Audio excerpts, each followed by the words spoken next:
thank you to all our listeners for all your support for It's Not Just in Your Head. We have an unfortunate announcement to make, which is our beloved editor, producer, co-host Liam Tate is unfortunately having to leave the podcast due to work commitments. And we are extremely sad to see him go because he was an integral and fundamentally one of the most important parts of being able to present this podcast to our listeners. So we do have an announcement to make, which is if anybody is interested in filling the incredible shoes that Liam has served for our podcast, we are looking for a potential editor, producer. If you don't want to be a co-host, that is absolutely fine.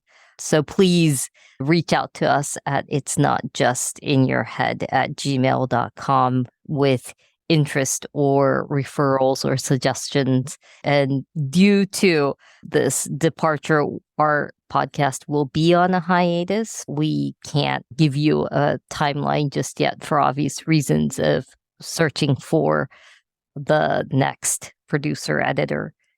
I would love to say a hearty and great thank you to Liam. You have been one of the most pleasurable experience of any kind of group project I've ever had. And thank you very much for your time, your sense of humor, your comments, your intellect. It's been an absolute joy working with you. Yes, indeed. And we welcome any others who they couldn't fill exactly Liam's shoes, but shoes that are interesting and would be a producer, an editor.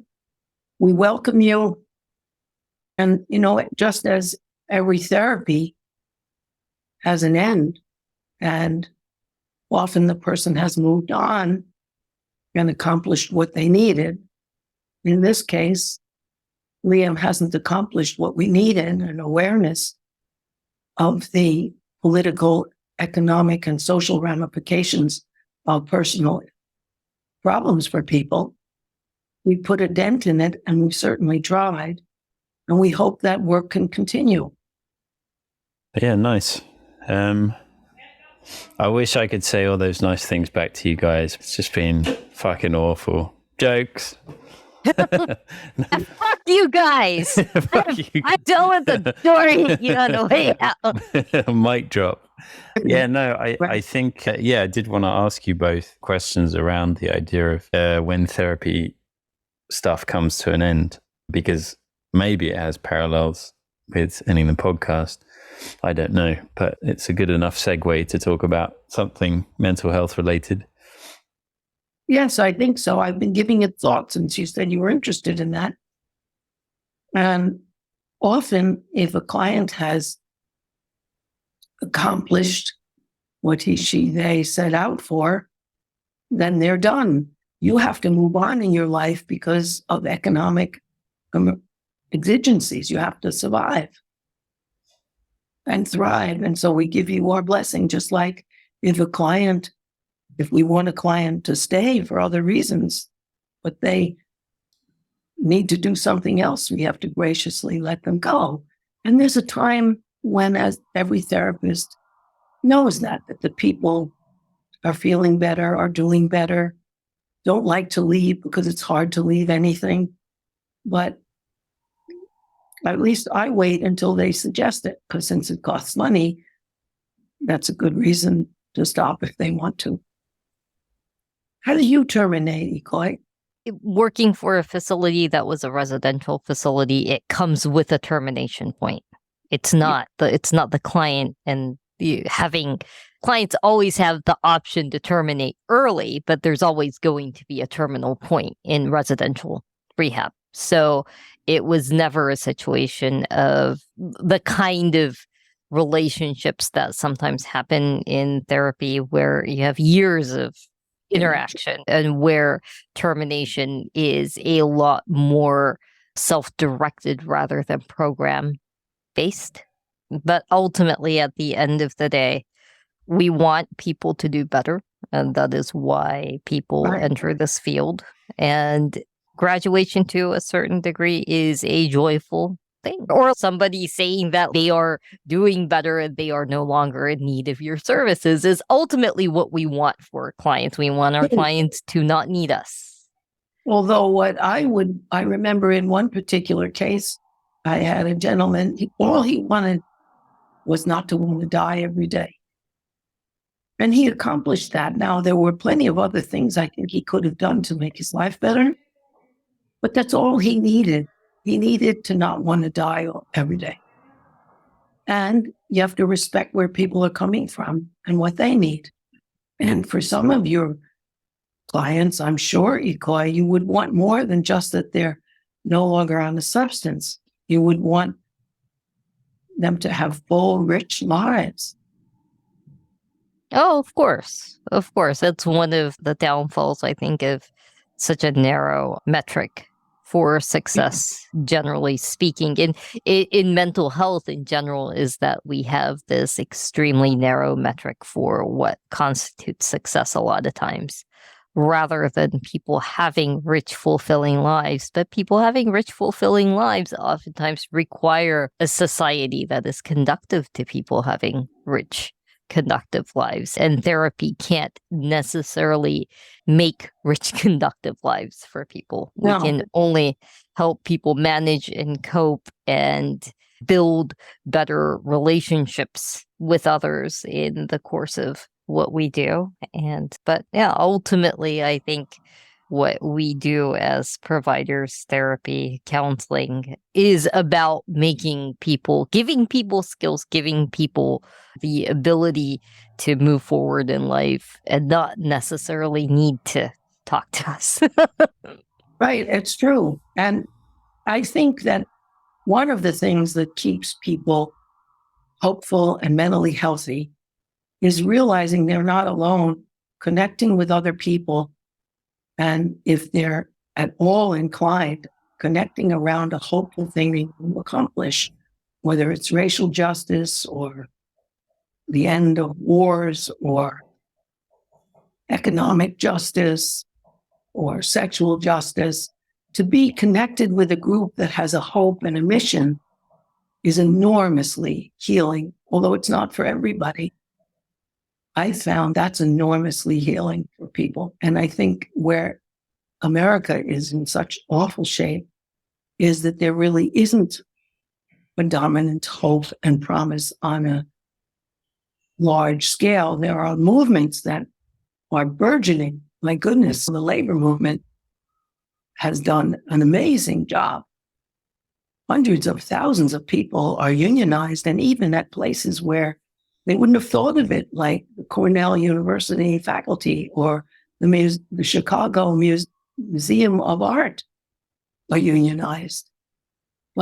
And that's definitely a positive, but an overarching hope, like they have in France with alternative parties like Mélenchon, France Insoumise, France Unbowed, that is trying to unite and doing a pretty good job. The progressive labor movement, the Black and Algerian Lives Matter, the anti-racist movements, the anti-sexist movements. Those are all huge if they're united. And I think that's why Macron called for a ceasefire in Israel, and he even tried to join BRICS and get out of NATO because of the pressure of people uniting for a better France. And I think I've been to France, not that recently, but last year, and you didn't see people raging on the street the way you do in New York. And you also didn't see the mass murder rate that we have. But then again, no. Very different country, very different policies. It's hard to compare one. America, to a certain degree, is a relatively unique country in that we have oftentimes very different policies from a lot of our G7 peers. That's true. Yeah. So France has a culture of resistance. They have a culture that if something's wrong, you don't go home and beat your wife or get a gun. And there are more guns than people. Domestic violence is an issue everywhere. So I don't think you can make that claim necessarily regarding any. You have a huge safety valve. If people are upset and they look at the social causes of it and they get active. When I was in France at one time, the government wanted to curtail the free public childcare centers they have, and hundreds of thousands were in the streets within a week. That we don't have a sort of culture of seeing that the problems we have personally may relate to the social and economic influences in our lives. Yeah. Also, like having war on your home turf and rebuilding your country is a relatively recent memory in most of Europe. I think does bring a much more collective tendency. That's one of the major differences of the World War II experience, is that Europe was in rubbles and America never had to rebuild. Right. People never had to cooperate and rebuild in this country, that we were able to move forward with the hyper-individualism, because that is a huge part of our alienation. And there are definite, for example, South Korea and Japan, while not necessarily a hyper-individualist society, is also an extreme high-pressure society with actually higher suicide rates than the United States.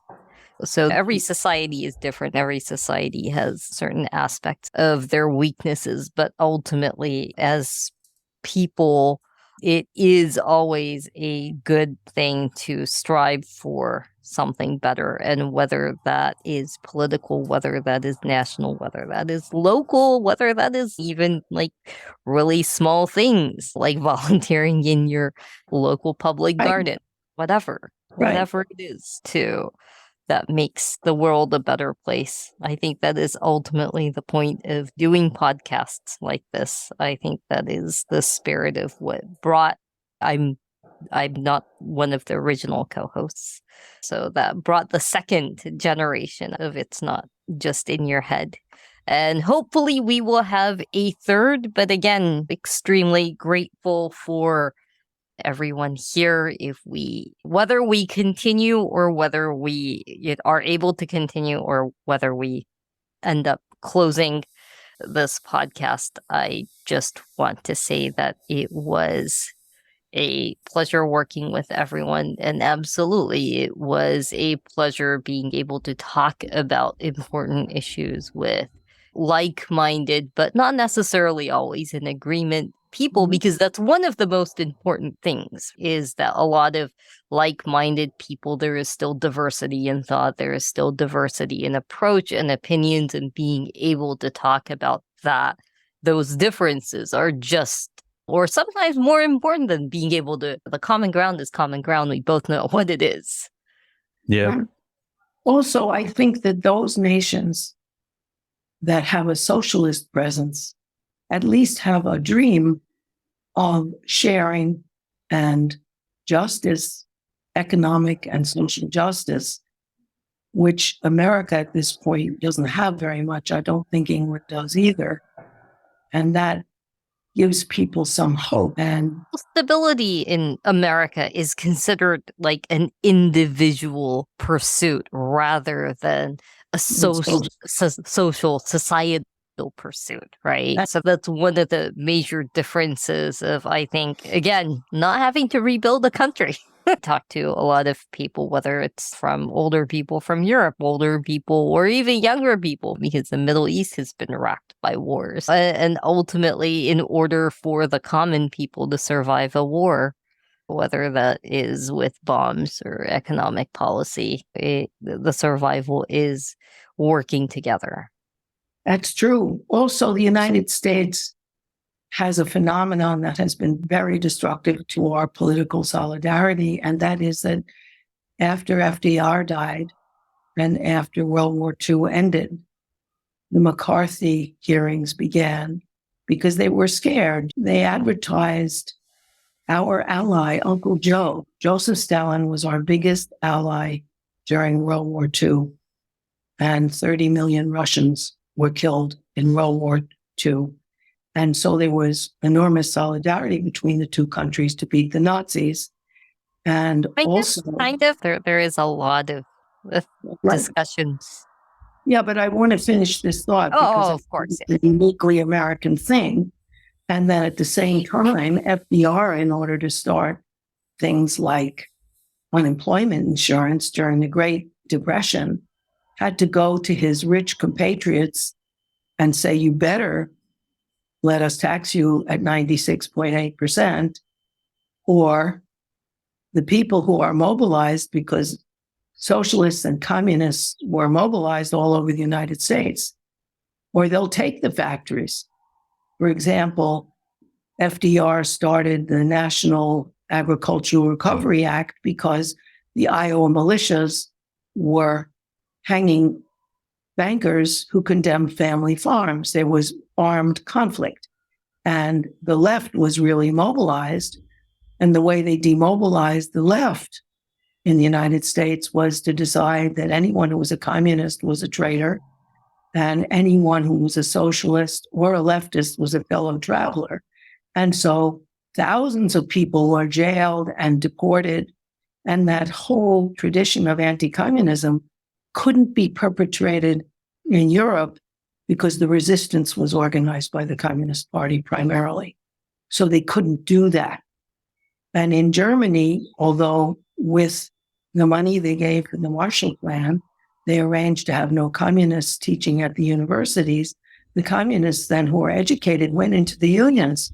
So they have some of the most powerful unions that exist, that are left unions. And so that left presence was not part of the United States. And it had always been a counterbalance to the capitalist tendencies of the United States. And we don't have one. We're just building it again through the union movement. So that's another reason why this program is really badly needed, because the psych establishment tends not to see the social and economic causes of people's misery. And we have been championing that idea. Everything is highly compartmentalized in the mental health sector. And it's for profit, because the hospitals, the doctors, and the insurance companies and big pharma unite to keep it that way. And it's very scary. It's a health industrial complex, if you want to call it that. Because there haven't been socialist and communist antidotes here. Or humanist.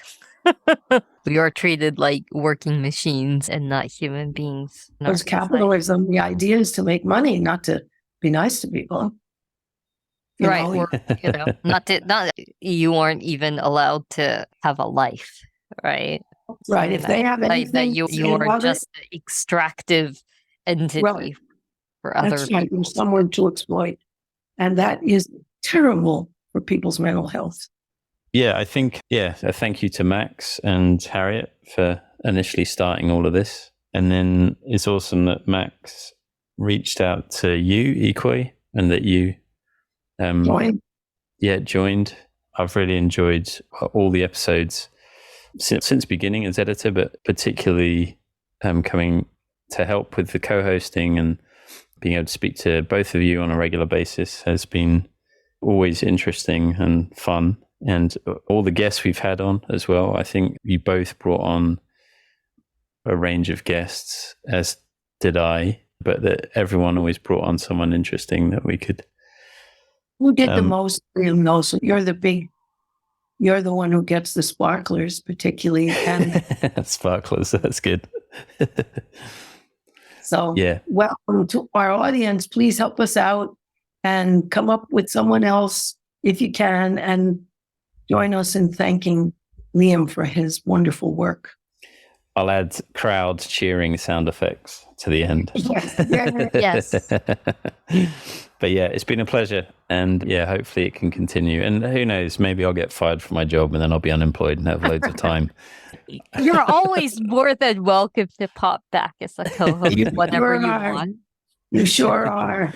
And maybe you'll become enormously wealthy, win the British lottery, and come back. Who knows? Maybe starting to do the lottery might be a good thing. Yeah. You never You heard know. it here, You never folks. know. Encouraging gambling. Let's do it. All right. Okay, Well, it's been a bye-bye. pleasure. Take care. Take care, both. Pleasure. See you later.